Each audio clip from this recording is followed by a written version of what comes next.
LV Hazrat Kumar గారు ఎన్నో వేల మందికి కంటి చూపు ప్రసాదించి రోగులకు అత్యాధునిక వైద్యాన్ని అందిస్తున్నారు. నిరుపేదలకు ప్రతిరోజు ఉదయం వైద్య సేవలు ఉచితంగా అందించబడును. వెంటనే సంప్రదించండి. విజేత కంటి వైద్యశాల, కెనరా బ్యాంక్ పక్కన, బాబు ఐస్ క్రీమ్ ఎదురువీధి, బృందావనం, నెల్లూరు. ఈ మంచి కార్యం చేశారు కాబట్టి మాకు నిజంగా చాలా సంతోషంగా ఉంది. అందుకే నాన్నగారు డిసైడ్ చేశారు ఏంటంటే ఈ సంవత్సరం అంటే ప్రతి సంవత్సరం మన ఆత్మకూరు నియోజకవర్గంలో కనీసం 20 వాటర్ ప్లాంట్ అన్నా పెట్టించేటట్టు ఐడెంటిఫై చేసి సంవత్సరానికి 20 అన్నా పెట్టించే బాధ్యతగా తీసుకుంటామని చెప్పి నిర్ణయం తీసుకుంటాం. దీంతో పాటు మీ అందరికి ఇప్పటికే తెలుసు, అన్ని పాఠశాలలో కొత్త విధాన టీచర్ గా ఒక ఎలక్ట్రానిక్ మీడియా అని చెప్పి ఒక వ్యవస్థ తీసుకొచ్చారు. అట్లాంటి ఇప్పుడు దాదాపు 33 పెట్టున్నాం. మన బ్రాహ్మణపల్లి హై స్కూల్లో కూడా పెట్టున్నారు. ఇది కూడా 100 స్కూల్ కల్లా చేరేటట్టు ఇప్పుడు అందరు టీచర్లు కూడా అందరు జాగ్రత్తలు పడి మొన్న ఉదయగిరి ఎమ్మెల్యే పరిగెత్తుకొని వచ్చినారు. వచ్చి అయ్యా నేను కూడా చేస్తాను ఇట్లాంటి 2 మంచి పేరు వస్తుందంట కదా అని. వాళ్ళు కాపీ కట్టడమే తప్ప ఒరిజినల్ గా అయితే చేసేవాళ్ళే కాదు. అంటే మన ఈ హై లెవెల్ కెనాల్ సంగతి తీసుకోండి. అసలు ముందు రాజశేఖర రెడ్డి గారితో మాట్లాడి నాన్నగారు దాని మేనిఫెస్టోలో పెట్టించింది.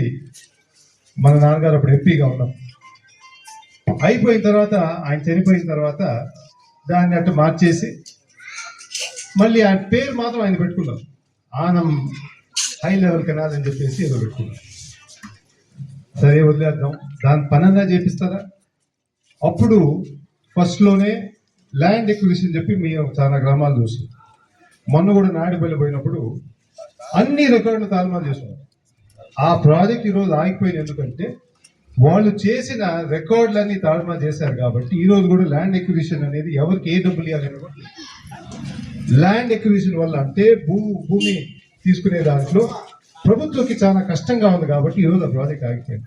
లేకపోతే ఆ ప్రాజెక్ట్ ఈసారికి మన ప్రాంతానంతా నీళ్లు తీసుకొచ్చే పెద్ద ప్రాజెక్ట్ అది. నాన్నగారు ఎప్పుడో వైఎస్ఆర్ గారు కోరారు.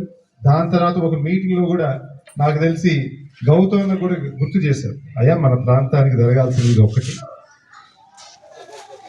ఆ మాట వినగానే గౌతమ్ గారు నాకు తెలిసి కన్నీళ్ళు కూడా పెట్టింది.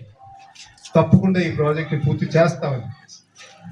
ఎందుకంటే ఈ ప్రాంతానికి ఎంతో కష్టాలు చూశారు కాబట్టి చిన్నప్పుడు నాన్నగారు ఎప్పుడు మాకు గుర్తు చేస్తూ ఉంటారు, అయ్యా నాకు 7 కిలోమీటర్లు నడవాల్సి వచ్చింది స్కూల్కి, నీళ్లు తాగడానికి లేదు, ఎక్కడైనా పొద్దున కార్యక్రమాలు బాత్రూమ్ పోవాలన్నా కానీ మొత్తం ఉదయగిరిలో ఒక్క బాత్రూమ్ కూడా లేదు. అంత వెనకబడిన ఊరు మంది ఈ ప్రాంతాన్ని ముందుకు తీసుకోవాలి, బాధ్యత తీసుకోవాలి కదా అని చెప్పేసి అప్పుడు ఆ కాలేజ్ కట్టడం కానీ స్కూల్ కట్టడం కానీ ఈ హై లెవెల్ కెనాల్ కానీ దీని అంతా వెనక తిరిగి పనిచేసింది నాన్నగారు. అందుకు మీ ముందరంతా మళ్ళీ బాధ్యత తీసుకుంటాం. మనం మళ్ళీ వచ్చిన తర్వాత మనం తప్పకుండా వస్తాం.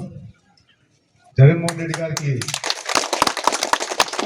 అతి ముఖ్యమైన ప్రాజెక్టు ఫస్ట్ మేనిఫెస్టోలోనే ఫస్ట్ బడ్జెట్లోనే మన హై లెవెల్ కెనాల్ పూర్తయ్యేటట్టు బాధ్యతగా కూడా నేను తీసుకుంటాను.